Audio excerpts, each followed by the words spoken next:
सर्वेश लगभग कुछ ही मिनटों के बाद 1 घंटा हो जाएगा, लेकिन यहां पर तस्वीर यह है कि शुरुआती जो काउंटिंग हुई है उससे क्या जानकारियां निकलकर सामने आ रही हैं और सियासी दलों की धड़कनें कितनी तेज हैं।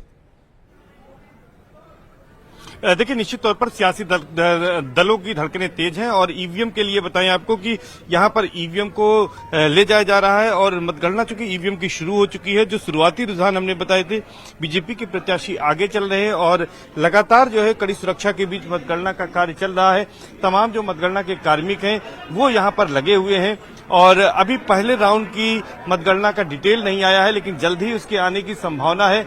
तो यहां पर उसका कार्य सुचारू रूप से यहां पर किया जा रहा है और तमाम जो यहां पर लोग हैं वो मतगणना में लगे हैं। कड़ी सुरक्षा व्यवस्था के बीच यहां पर मतगणना का काम शुरू हो चुका है, कराया जा रहा है। शुरुआती रुझान बीजेपी के पक्ष में है। 12 प्रत्याशी को और बड़ी खबर इस वक्त करहल में समाजवादी पार्टी पीछे हुई है। सबसे बड़ी खबर, करहल में तेज प्रताप पीछे हुए हैं। ये बड़ी खबर, बीजेपी को बढ़त।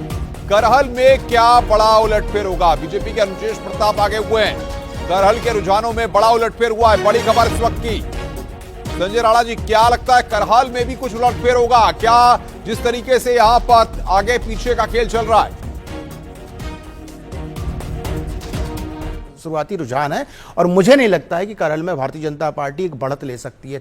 ठीक है, कुछ क्षण के लिए कहीं ना कहीं भारतीय जनता पार्टी को खुशी मनाने का अवसर मिला है, मना लेना चाहिए। लेकिन करहल में हमें नहीं लगता है कि कहीं से भी समाजवादी पार्टी को हराना या भारतीय जनता पार्टी वहां पे एज ले पाएगी, क्योंकि जो समीकरण देखिए, हमेशा जो चीजें बनती है, समीकरण या स्ट्रेटेजी और प्लानिंग बनती है, वो पूरे इतिहास को देख के और करंट सिचुएशन को देख के बनाई जाती है। और इतिहास देखा जाए तो कहीं ना कहीं ये इतिहास दिखाता है कि समाजवादी पार्टी को इस समय करहल सीट से हराना बड़ा डिफिकल्ट है। अभी देखिए 9 बजे से पहले 8:30 हो चुका है, 8:45 हो रहा है। ये 9 बजे तक ईवीएम खुल जाएंगे। ईवीएम खुलने के बाद 2-3 जब राउंड की काउंटिंग हो जाती तब चीजें क्लियर हो जाएंगी। लेकिन अभी बोल देना, बहुत ही शुरुआती रुझान में निर्णय दे देना कि नहीं भारतीय जनता पार्टी जीत सकती है, मुझे नहीं लगता वहां से भारतीय जनता पार्टी एज ले पाएगी या जीतने की कोई संभावना मुझे नजर आती है। तो क्या लगता है अब बीजेपी 8 सीटों पर यहां पर आगे हो गई है? 8-1 की तस्वीर भी बन सकती है? नहीं, 8-1 की तस्वीर तो मुझे नहीं लगता बनेगी। हमें लगता है कि 7-2 की तस्वीर बन सकती है। वर्स्ट सिनारियों में 6-3 की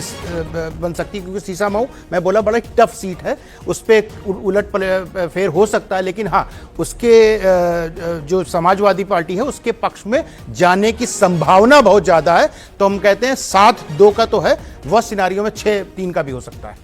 बिल्कुल, करहल में समाजवादी पार्टी पीछे हुई है और रुझानों में नसीम सोलंकी आगे हो गई हैं। सीसामऊ में भी उलटफेर लगातार जारी है, यानी कि सीसामऊ, कुंदरकी और करहल, मीरापुर, ये 4 सीटें आप किस नजरिए से देख रहे हैं संजय राणा? देखिए, तीनों सीटें कहीं ना कहीं समाजवादी पार्टी की सीटें हैं और मैं बार बार बोल रहा हूं कि जो सीसामऊ है वो थोड़ी सी डिफिकल्ट सीट है। बाकी दोनों सीटें कहीं ना कहीं समाजवादी पार्टी के पक्ष में जाती हुई नजर आ रही है। और करहल में तो बहुत बड़ी मार्जिन से समाजवादी पार्टी जीतती रही है।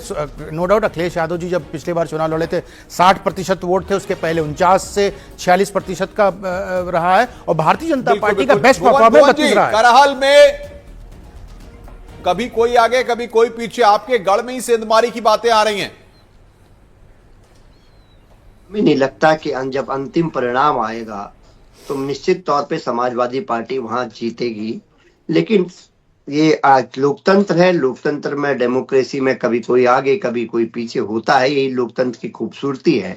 लेकिन जिस हिसाब से तेज प्रताप जी वहां पर लोकल लीडरशिप है, वहां पर माननीय हमारी सांसद डिंपल यादव जी ने जो कैंपेन करा है और माननीय अखिलेश यादव जी ने भी जो वहां पर रैली करी है, मेरे को लगता है निश्चित तौर पे हमें पूरा विश्वास है कि जो समाजवादी पार्टी का जो इतिहास है उसको हम लोग वहां दोहराएंगे।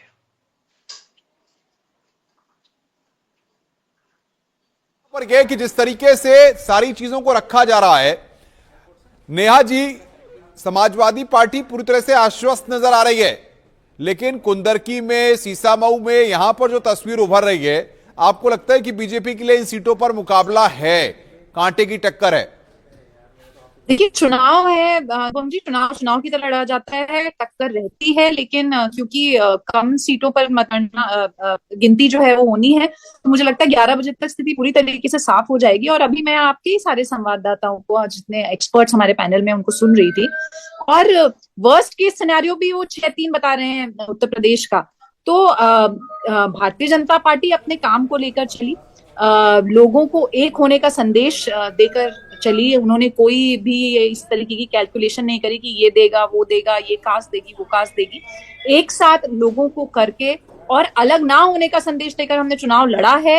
योगी जी के, मोदी जी के काम पर हमने चुनाव लड़ा है और कहीं ना कहीं उसका जो असर है वो हमें मतदान के दिन भी देखने को मिला। आज जब सारे एक्सपर्ट बोल रहे हैं, आपके संवाददाता बोल रहे हैं, वहां भी देखने को मिल रहा है। तो भुवन जी कितना भी पीडीए MY ये गणित करते रहे, उत्तर प्रदेश की जनता भी इन गणितों से आगे निकल चुकी है और उसका परिणाम आज हमें देखने को मिलेगा। बिल्कुल नेहा जी, आप लगातार जिस तरह से कह रही हैं कि यहाँ पर कॉन्फिडेंस तो पूरा है भारतीय जनता पार्टी में, लेकिन दूसरी तरफ समाजवादी पार्टी भी 9 की 9 सीटें जीतने का दावा अब तक कर रही थी। अब जब रुझान आना शुरू हो गए हैं तब उनका क्या रिएक्शन है, एक बार उनसे ये रिएक्शन भी ले लेते हैं। भुवन भास्कर जोशी जी हमारे साथ जुड़े हुए हैं, प्रवक्ता हैं समाजवादी पार्टी के।